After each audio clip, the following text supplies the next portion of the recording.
This case is about a state's right under the United States Constitution to require proof of citizenship for people registering to vote.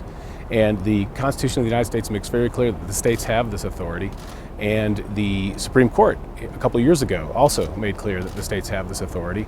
But here we have a challenge by the ACLU challenging my state, Kansas's law that requires proof of citizenship when people register to vote, whether it be at the DMV or by mail or in person.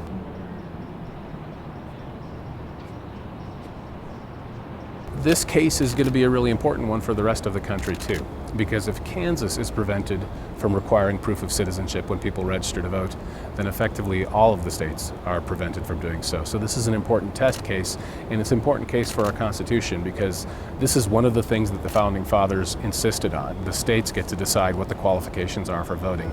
If this goes away, then one of the central pillars of our Constitution goes away.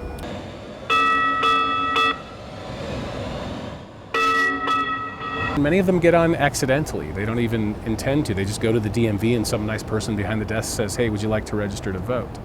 So it's a real problem in our society today when you have non-citizens on the voter rolls next to citizens, because every time a non-citizen votes, it effectively cancels out the vote of a citizen. And that's a problem no matter how many times it occurs, and it's especially a problem if we have a close election.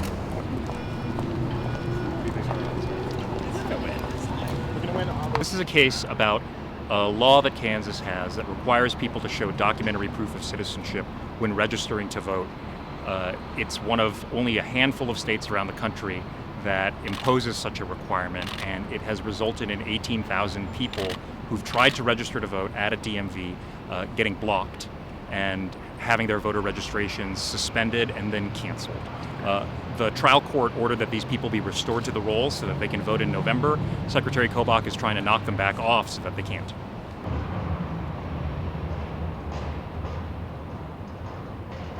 We argued that the federal motor voter law requires that states register people to vote during the driver's license application process simultaneous with the driver's license application, and prohibits states from imposing any additional documentary requirements above and beyond what you need to submit to get a driver's license.